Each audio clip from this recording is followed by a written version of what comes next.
Olá pessoal, então nessa videoaula a gente vai resolver alguns exercícios relacionando ou falando um pouco sobre o Teorema de Pascal, depois do princípio da princípio hidráulica e vasos comunicantes. Bom, o primeiro exercício iniciado diz o seguinte, na figura está representado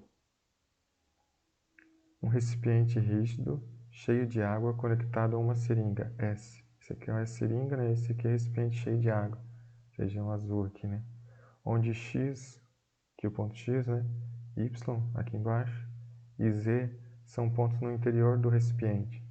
Se a pressão que o êmbolo da seringa exerce sobre o líquido sofre um aumento ΔP, então ele aplica uma pressão aqui, uma força aqui na seringa, aplica uma força, a seringa tem uma determinada área, força sobre área é pressão, então ele aplica uma variação de pressão aqui, ΔP, ou sofre um aumento aqui, ΔP, A variação de pressão hidrostática no ponto X, Y e Z será respectivamente igual a... Então ele quer saber qual será a pressão nesses pontos aqui, dentro desse recipiente, se ele aplicar uma pressão, uma variação de pressão ΔP nessa área aqui. Veja que ele não dá nenhum valor de área. A gente pode relacionar esses valores, Por quê? Bom, vamos lembrar aqui do Teorema de Pascal, O que diz o Teorema de Pascal? Ele diz que quando a gente aplica uma variação de pressão num fluido que não pode ser comprimido, a água nesse caso aqui, essa variação de pressão, ela é sentida, entre aspas, sentida por todo o líquido, a mesma variação de pressão. Então, se eu aplico uma pressão, uma força sobre essa área aqui, força sobre área, essa pressão ela é comunicada para todos esses pontos igualmente, Então, todo líquido sente a mesma variação de pressão que eu aplicar aqui, utilizando de uma seringa. Então, o ΔP vai ser sentido aqui no X, no Y e no Z, o mesmo ΔP, Então, a resposta correta seria essa opção aqui, Todos os pontos do líquido vão sentir a mesma variação de pressão ΔP, Bom, aqui outras alternativas que coloca que X, só esse ponto aqui na frente da seringa, sente ΔP, não, Aqui a gente dá também o exemplo da seringa, mas é o mesmo que acontece num tubo de pasta de dente. Ele aplica uma pressão embaixo do tubo de pasta de dente, e toda a pasta que está dentro do tubo sente, ou recebe a mesma variação de pressão que a gente aplicou na parte de baixo do tubo. Então isso está relacionado diretamente com o Teorema de Pascal. Quando uma variação de pressão é aplicada a um fluido, todo fluido sente a mesma variação de pressão. Então vamos para a segunda questão, que fala um pouco sobre vasos comunicantes. O que podemos afirmar sobre a figura abaixo? Bom, eu já falei que isso aqui é um vaso comunicante, então ele dá algumas alternativas. Deve ser um sistema com líquidos com massa específica diferente. Bom, isso aqui não está correto, Por quê?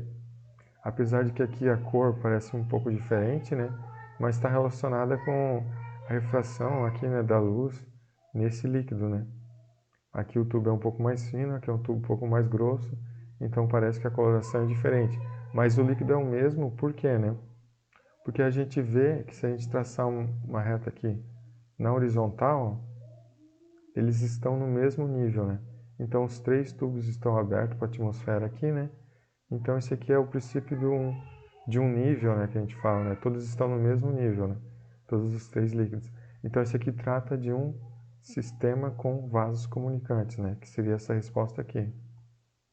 Essa opção aqui, Isso é um sistema de vasos comunicantes. Por que comunicantes, se eu começar a encher, ele tiver todo vazio, eu começar a encher por aqui, Ele vai encher essa partezinha aqui e depois vai encher todo esse líquido aqui igualmente, Sempre o líquido vai ficar na mesma altura, Se eu encher até aqui, ele vai ficar todo ele na mesma altura, Porque eles se comunicam aqui por baixo, E aqui todos os três estão abertos à pressão atmosférica, Trata de um sistema dinâmico? Não, não é dinâmico, É um sistema estático, em equilíbrio, parado. Trata-se de um sistema impossível de ser obtido, algum truque? Também não, O sistema deve ter líquidos diferentes? Não, Se tivesse líquidos diferentes, por exemplo, se eu colocasse óleo aqui, que tem uma densidade diferente, da água, então isso aqui já não ficaria, né, totalmente na horizontal, né, no nível, né? Ele ficaria com um desnível aqui se tivesse líquidos diferentes aqui dentro, né? Com densidades diferentes. Claro, líquidos que não se misturassem, como óleo e água. Então a alternativa correta é essa aqui, né? Trata-se de um sistema de vasos comunicantes, né?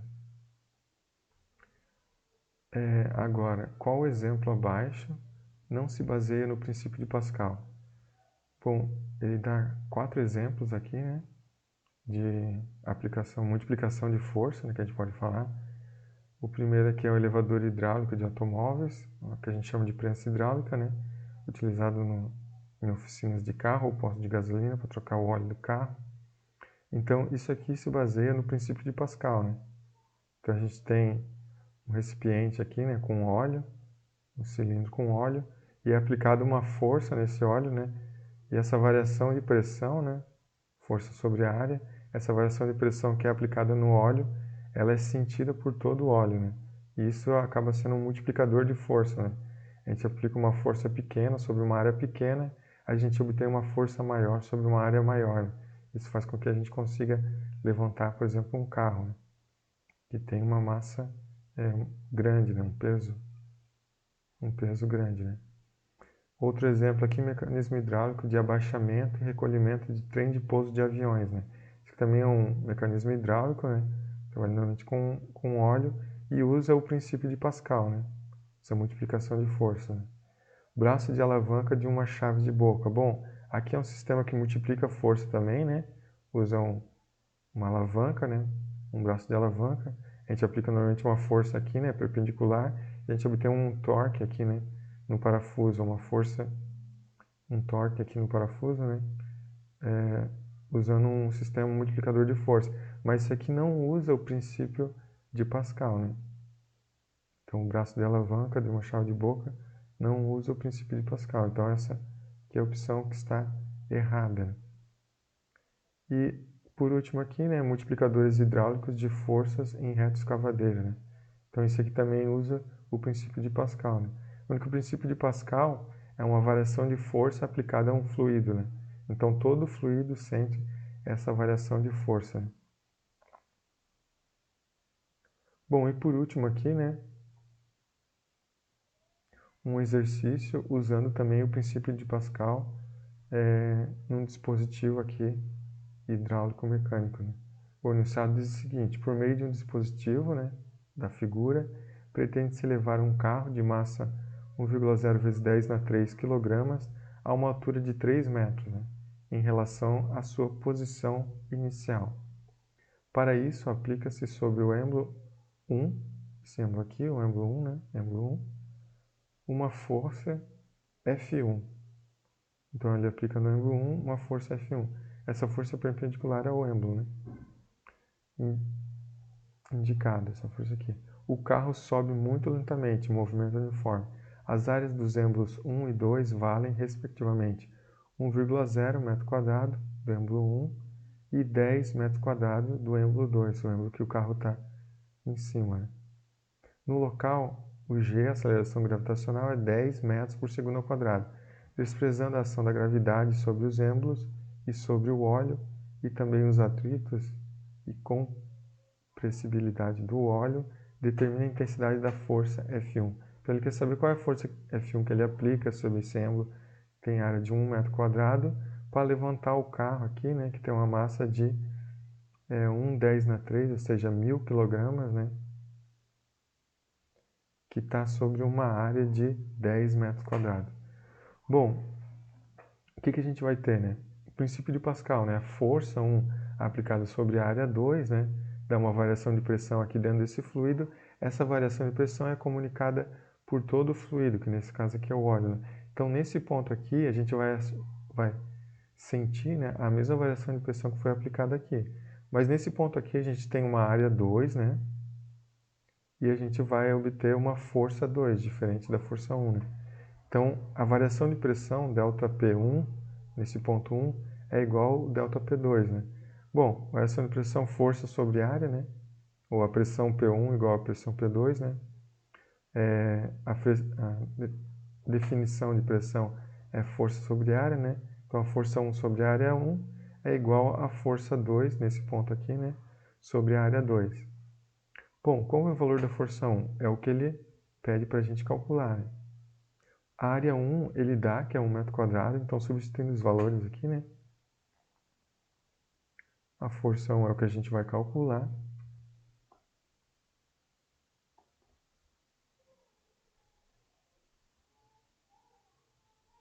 É o que a gente vai calcular, né? A área 1 ele dá, que é 1,0 metros quadrados. Isso vai ser igual... Bom, a força 2 é a força peso do carro, né? Ele dá a massa do carro. Mas a força peso é a massa vezes a aceleração gravitacional, né?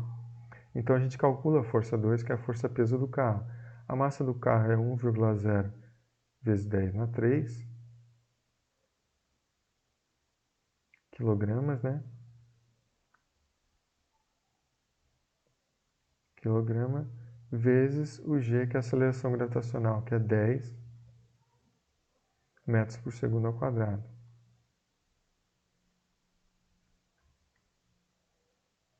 Metros por segundo ao quadrado.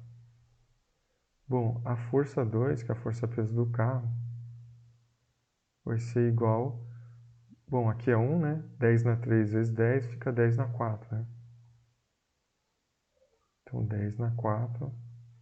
Aqui, quilograma vezes metro por segundo ao quadrado, a gente chama de newton. Então 10 na 4 newton, né? Que é a unidade de força. Então a força 2 seria 10 na 4 newton.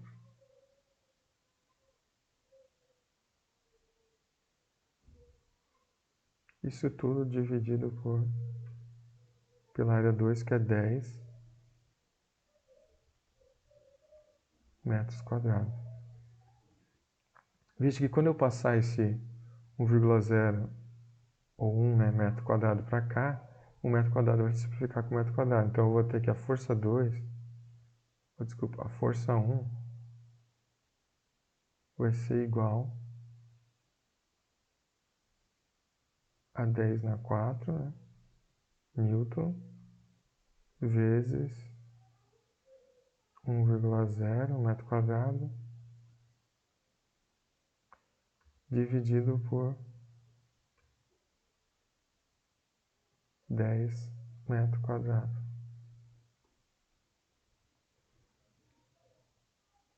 Bom, como eu falei, né, 1 metro quadrado aqui vai multiplicar com metro quadrado.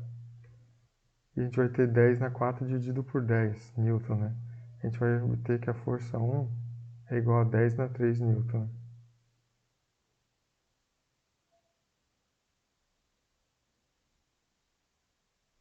Bom, 10 na 3 é 10 vezes 10 vezes 10, né? Aqui a potência, né, significa quantas vezes esse valor multiplica ele mesmo, né? Então 10 vezes 10 vezes 10 é 1000. Então 1000 newton. Bom, das opções que nós temos aqui, a opção correta seria aqui, né, 1000 newton.